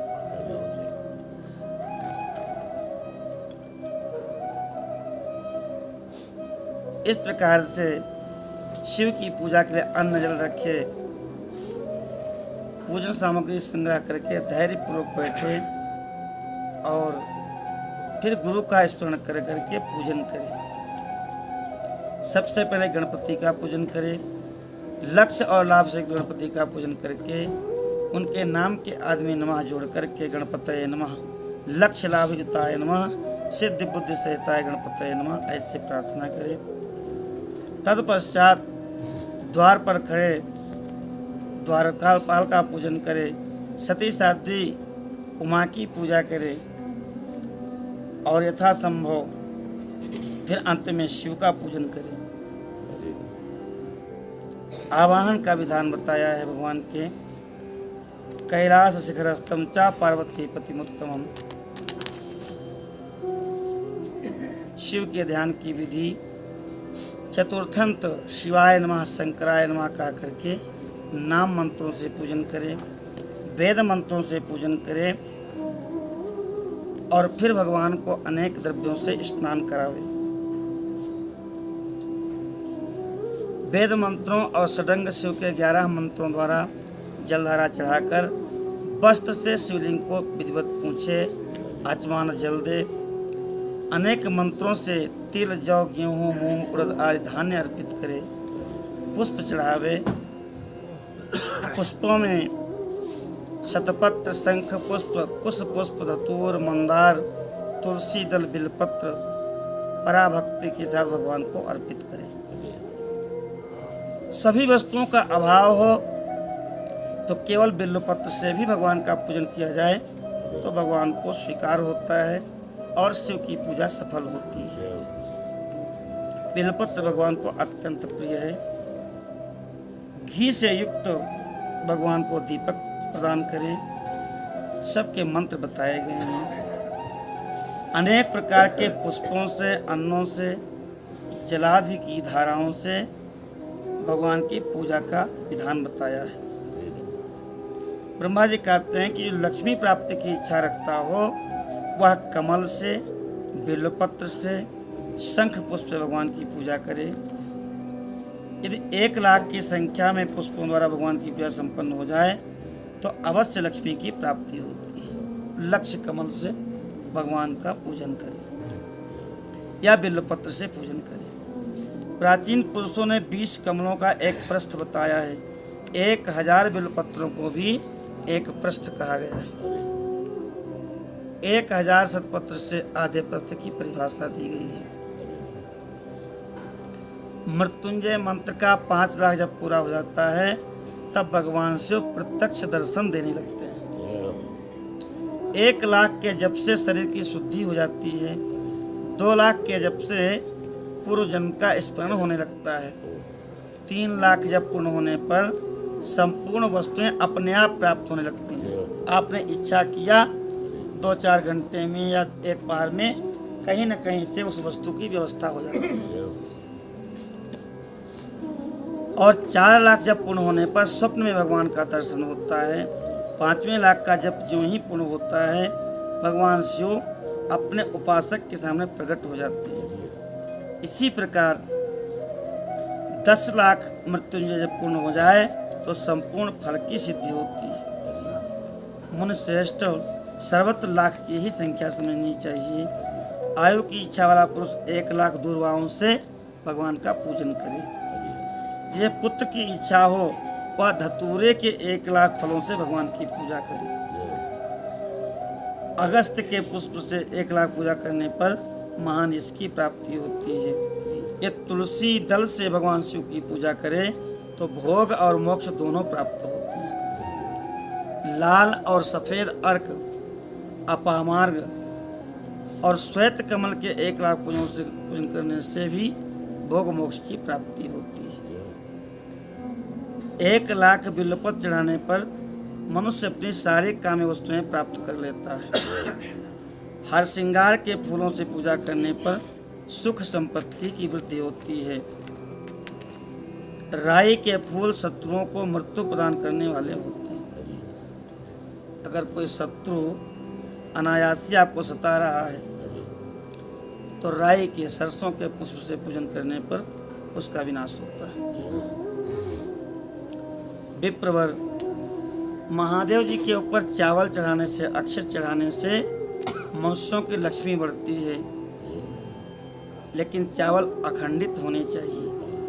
इसलिए पहले माताएं नाखून से उसके भूसे को निकालती थी, कुटे हुए चावल का प्रयोग नहीं करते थे कि वह अखंडित रहे। इसलिए उसको अक्षत कहते हैं, जो छत न हो। रुद्र प्रधान मंत्र से पूजा करके भगवान को सुंदर वस्त्र चढ़ावे, उसी पर चावल रख के समर्पित करे तो उत्तम है। समस्त गंध पुष्प के साथ एक श्रीफल चढ़ाकर धूपा निवेदन करे तो पूजा का पूरा फल मिलता है। श्रीफल माने गर्री का गोला भी होता है, श्रीफल माने बिल्व फल को भी श्रीफल कहते हैं। सारे पूजन के बाद शिव जी की प्रसन्नता के लिए 12 ब्राह्मणों को भोजन करावे। इससे सांगोपांग लक्ष्य पूजा संपन्न होती है। जहाँ 100 मंत्र जपने की विधि हो वहाँ 108 मंत्र जपने का विधान किया गया है। बोल से एक आध गुड़िया उधर खसक गई तो 8 जो आपने अतिरिक्त जपा हो पूरा हो जाता है। तो जहाँ 100 का है वहाँ 108। तिल के द्वारा शिव जी को 1,00,000 आहुतियाँ दी जाएं अथवा 1,00,000 तिलों से शिव की पूजा किया जाए तो बड़े बड़े पातकों का नाश करने वाली है। एक एक तिल चढ़ाते हुए नमः शिवाय शिवाय नमः 1,00,000 तिल चढ़ा दे तो महान से महान पातक नष्ट हो जाते हैं। जव के द्वारा शिव की पूजा करने से सुख की प्राप्ति होती है। गेहूं के बने हुए पकवान से शंकर जी की पूजा निश्चय ही संपूर्ण फलों को देने वाली है। इस प्रकार से मूंग, कंगनी आदि धान्यों से, अरहर के पत्तों से श्रृंगार करके भगवान शिव की पूजा करें। यह पूजा नाना प्रकार के सुखों और संपूर्ण फलों को देने वाली है।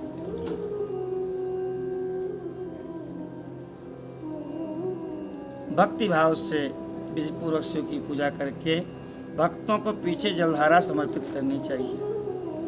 ज्वर में जो मनुष्य प्रलाप करने लगता है उसकी शांति के जलधारा शुभ बताई गई है।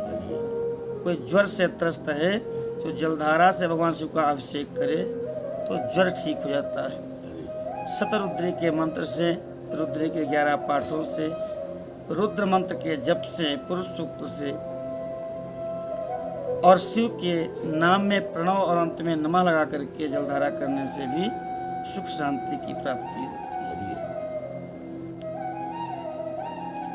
घी से अभिषेक करने पर वंश का विस्तार होता है, इसमें संदेह नहीं है। अनेक प्रकार की पूजा बताई है। कहते हैं कि जिसकी बुद्धि जड़ हो गई हो तो दूध में शर्करा मिला करके उससे अभिषेक करे तो बृहस्पति के समान उत्तम बुद्धि हो जाती है। यदि किसी को उच्चाटन हो जाए, कहीं पर भी प्रेम न हो और सबसे कलह करने लगे तो भी शर्करा मिला के दूध की धारा से अभिषेक करने पर उसको शांति मिलती है। सुवासित तेल से, सुगंधित तेल से अभिषेक करने पर भोगों की प्राप्ति होती है और राज यक्ष्मा जैसा रोग दूर हो जाता है। गंगा जल की धारा से अभिषेक करने पर भोग और मोक्ष दोनों प्राप्त होते हैं। ये अभिषेक का विधान बताया है। अभिषेक करके 10,000 महामृत्युंजय जप करावे और 11 ब्राह्मणों का भोजन कराना चाहिए। बोलो काशी विश्वनाथ भगवान की जय। नारद जी के पूछने पर ब्रह्मा जी बोले, हे मुने, महादेव जी हम सब देवताओं को आदेश देकर के जब अंतर ध्यान हो गए तो मैंने सृष्टि करने का निश्चय किया। मैं वैकुंठ में पहुंचा और वहीं रहने लगा। मैंने सृष्टि की इच्छा से शिव और विष्णु का स्मरण करके जल को अपनी अंजलि में लिया और जल की ओर ऊपर की ओर उछाला। ऐसे करके उस जल से एक अंडा प्रकट हो गया जो 24 तत्वों का समूह है और वह विराट आकार वाला अंडा जड़ ही था, उसमें चेतना नहीं थी। मैं तपस्या करने लगा। 12 वर्षों तक भगवान विष्णु का चिंतन करता रहा। उसमें भगवान प्रकट हुए और प्रसन्नतापूर्वक कहा कि हे ब्रह्मन, तुम मुझसे वर मांग लो। ब्रह्मा जी बोले, हे महाभाग, आपकी बड़ी कृपा, क्योंकि भगवान शिव ने मुझे आपके हाथों में सौंपा था। आपको बारंबार प्रणाम है। प्रभु, ये जो 24 तत्वों से बना अंड है, इसमें चेतना नहीं है, जड़ है। आप यहाँ प्रकट हुए हैं तो इसमें चेतना ला दीजिए। भगवान विष्णु ने उस अंडे में प्रवेश किया। उस समय उन पुरुष के सहस्त्रों मस्तक, सहस्त्रों नेत्र, सहस्त्रों पैर थे। सहस्र रेखा, पुरुखा, सहस्त्राक्षा, सहस्रपात आदि वेद मंत्रों से उनकी स्तुति की गई। वह अंड सचेतन हो गया। पाताल से लेकर सत्यलोक तक की अवधि वाले उस अंड के रूप में भगवान हरि विराजमान हो गए। वही प्रभु बैराज पुरुष कहलाए। पंचमुख महादेव ने केवल अपने रहने के लिए ईश्वरों में कैलाश का निर्माण किया, जो अत्यंत सुशोभित है। संपूर्ण ब्रह्मांड का नाश हो जाने पर भी वैकुंठ और कैलाश इन दोनों का नाश नहीं होता। मैं सत्यलोक का आश्रय लेकर के रहता हूँ। हे नारद, महादेव जी की आज्ञा से ही मुझ में सृष्टि करने की इच्छा उत्पन्न हुई। जब मैं सृष्टि इच्छा रचना का चिंतन करने लगा, उस समय संपूर्ण तमोगुणी सृष्टि का प्रादुर्भाव हुआ, अविद्या पंचक जिसको कहते हैं। और फिर अनासक्त भाव से मैं सृष्टि करता रहा। स्थावर वृक्ष आदि की सृष्टि हुई, जो पहला सर्ग है।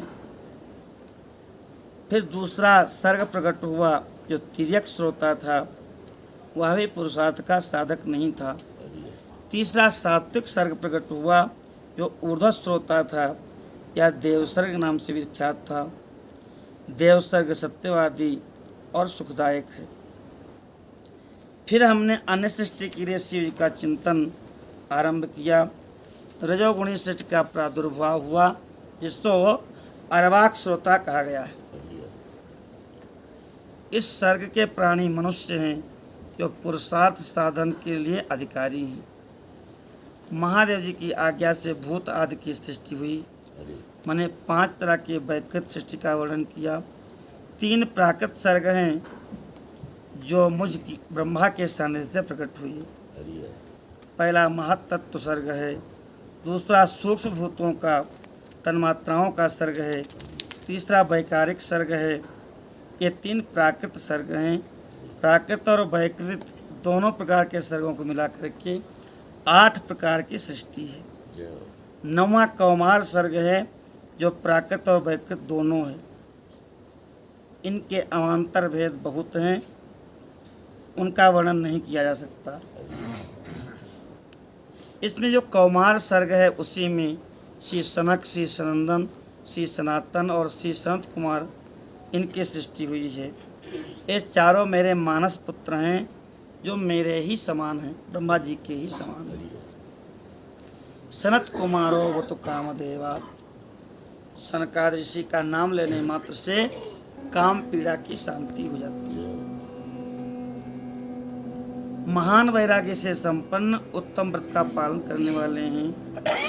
उनका मन सदैव शिव के चिंतन में लगा रहता है। वह संसार से विमुख और परम ज्ञानी है।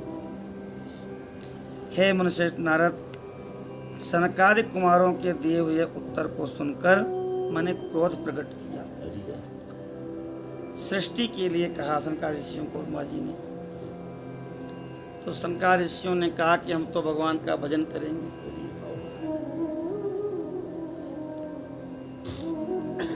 सनकादिक ऋषियों ने पूछा कि आखिर हमारी सृष्टि किसने किया? कहे कि तुम्हारी सृष्टि तो हमने किया। कि आपकी सृष्टि किसने किया? कहे हमारी सृष्टि तो भगवान नारायण ने किया है। कि नारायण की सृष्टि किसने किया? कि उनकी सृष्टि तो कोई नहीं करता, हो तो स्वयं अपनी उत्पन्न है, स्वयंभू हैं। तो कहे जो आपकी सृष्टि किए और जो सबकी सृष्टि करने में समर्थ हैं, वो और भी सृष्टि कर लेंगे। हमको क्यों उसमें लगा रहे हैं? हमको तो भजन करने दीजिए। तो उनके उत्तर से नाराज हो गए, क्रोध आया और उस पर भगवान का स्मरण करने लगे। कहते हैं कि शिव की प्रसन्नता के लिए तुम तपस्या करो। श्री हरि ने मुझे ऐसी शिक्षा दी तो मैंने तप किया, और तप करते हुए दोनों भवों के और नासिका के मध्य से जो भगवान शिव का अपना ही अविमुक्त स्थान है विकटोभाग, वहाँ से महेश्वर की 3 मूर्तियों में से अन्यतम पूर्णांश सर्वेश्वर दया सागर भगवान शिव अर्धनारीश्वर के रूप में प्रकट हुई। जो जन्म से रहित तेज की राशि सर्वज्ञ हैं, उन नील लोहित नामधारी उमा वल्लभ शंकर को देखकर बड़ी भक्ति से हमने मस्तक झुका के उनकी स्तुति किया। वह शिव महेश्वर रुद्रगणों की सृष्टि करने लगे। तब मैंने अपने स्वामी महेश्वर महारुद्र से कहा, देव आप ऐसे जीवों की सृष्टि कीजिए जो जन्म मृत्यु के भय से युक्त हों।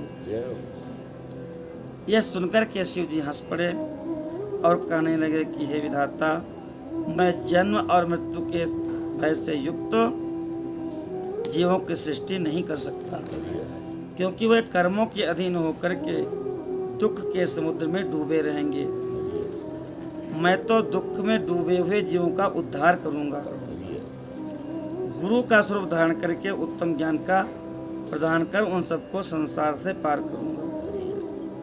ऐसा कहकर के भगवान मेरे देखते देखते पार्थों के सहित तिरोहित हो गए। और वह विश्वनाथ भगवान की जय।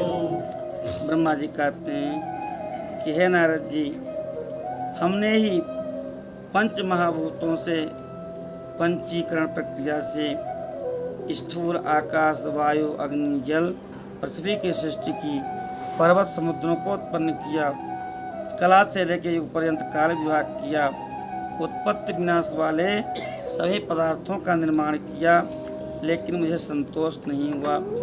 हमने फिर से भगवान का ध्यान करके साधन परायण पुरुषों की सृष्टि किया। अपने दोनों नेत्रों से मरीचि को उत्पन्न किया, हृदय से भृगु को, सिर से अंगिरा को, व्यान वायु से पुलह को, उदान वायु से पुलस्त्य को, समान वायु से वशिष्ठ को, अपान वायु से क्रतु को, दोनों कानों से अत्रि को, प्राणों से दक्ष को और गोद से तुमको माने नारद जी को, छाया से कर्दम मुनि को और संकल्प मात्र से समस्त साधनों के साधन धर्म को उत्पन्न किया। हे मुनिश्रेष्ठ, इस तरह से सृष्टि करके महादेव की कृपा से मैंने अपने आप को कृतार्थ माना।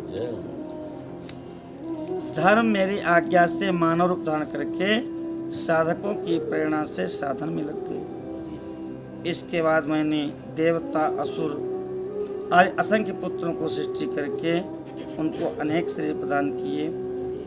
फिर भगवान शंकर की प्रेरणा से अपने शरीर को भी मैंने 2 भागों में बांट दिया। आधे शरीर से मैं स्त्री हो गया और आधे शरीर से मैं पुरुष हो गया। उस पुरुष ने उस स्त्री के गर्भ से सर्व साधन समर्थ उत्तम जोड़े को उत्पन्न किया और उस जोड़े में जो पुरुष था वही स्वयंभू मनु हुआ और जो स्त्री थी वही शत्रुपा कहलाई। स्वयंभुव मनु अरु सतरोपा अतिनते भय नर सृष्टि अनुपा। स्वयंभु मनु उच्च कोटि के तपस्वी साधक हुए और जो शत्रुपा जी हैं वह भी तपस्विनी महायोगिनी हुई। मनु ने वैवाहिक विधि से सुंदरी शत्रुपा का पाणी ग्रहण संस्कार किया और तभी से मैथुन जनित सृष्टि उत्पन्न करने लगे। उनके 2 पुत्र हुए हैं, प्रियव्रत और उत्तानपाद, और 3 कन्याएं हुई हैं। कन्याओं के नाम हैं आकुति, देवहूति और प्रसूति। मनु ने आकुति का विवाह प्रजापति रुचि के साथ किया। जो मंझली बेटी देवहूति हैं उनका विवाह कर्दम ऋषि के साथ हुआ है और जो सबसे छोटी बेटी हैं प्रसूति का विवाह दक्ष प्रजापति के साथ हुआ है। उन्हीं तीनों की संतान से सारा चराचर जगत व्याप्त हो गया। रुचि के गर्भ से यज्ञ नारायण भगवान प्रकट हुए हैं और दक्षिणा नाम की कन्या प्रकट हुई है। अंत में उनके दोनों का विवाह हुआ है। यज्ञ नारायण की पत्नी का नाम दक्षिणा है। यज्ञ और दक्षिणा से 12 पुत्र उत्पन्न हुए हैं। देवहूति का विवाह कर्दम ऋषि के साथ हुआ। उनके 9 कन्याएं हुई हैं और 10वें पुत्र कपिल भगवान हुए हैं। तो कपिल भगवान की जय हो। दक्ष के प्रसूति के गर्भ से 24 कन्याएं उत्पन्न हुई हैं। उसमें श्रद्धा आदि जो 13 कन्याएं हैं उनका विवाह धर्म के साथ हुआ है। धर्म की पत्नियों के नाम श्रद्धा, लक्ष्मी, धृति, तुष्टि, पुष्टि, मेधा, क्रिया, बुद्धि, लज्जा वसु, शांति, सिद्धि और कीर्ति। इस पे सबसे छोटी सुलोचना आदि कन्याएं थीं। ख्याति, सती, संभूति, स्मृति, ये अनुसूया, ऊर्जा, स्वाहा, सुधा, इनका विवाह भृगु, शिव, मरीच, अंगिरा, वशिष्ठ क्रमशः इनके साथ विवाह हुआ है। भृगु आदि मनुष्य साधक हैं। इनकी संतानों से संपूर्ण त्रिलोकी भर गई। कल्प वेद से दक्ष के 60 कन्याएं भी हुई हैं। उनमें 10 कन्याओं का विवाह धर्म के साथ और 27 कन्याओं का विवाह चंद्रमा के साथ और 13 कन्याओं का विवाह कश्यप ऋषि के साथ हुआ। हे नारद जी, 4 कन्याएं श्रेष्ठ रूप वाले तारक्ष को ब्याह दी गई थीं। उनका भी नाम कश्यप था। भृगु, अंगिरा और कुशास को 2-2 कन्याएं दी गईं। उन स्त्रियों से उनके पतियों द्वारा अनेक संतानें उत्पन्न की गईं। हे मुनिश्रेष्ठ, दक्ष ने महात्मा कश्यप को जिन 13 कन्याओं को दिया है, उनकी संतानों से सारा त्रिलोकी व्याप्त है। स्थावर जंगम कोई भी सृष्टि ऐसी नहीं है जो कश्यप की संतानों से शून्य हो। देवता, ऋषि, दैत्य, वृक्ष, पक्षी, पर्वत, तृणलता सब कश्यप पत्नियों से ही पैदा हुए। सत्य लोक से लेकर के पाताल से लेकर के सत्यलोक तक, ब्रह्मांड तक सब उन्हीं की संतानों से भरे हुए हैं। इस प्रकार से भगवान महादेव की आज्ञा मान करके ब्रह्मा जी ने सृष्टि किया। पूर्व काल में भगवान शिव ने तपस्या के लिए इनको प्रकट किया था। रुद्रदेव ने त्रिशूल के अग्रभाग पर रख करके जिनकी सदा रक्षा की है, वे ही सती देवी लोकहित का कार्य करने के लिए दक्ष के यहाँ प्रकट हुई। उन्होंने अपने भक्तों के उद्धार के लिए अनेक लीलाएं की हैं। वही शिवा सती होकर के भगवान शिव के साथ ब्याही गईं।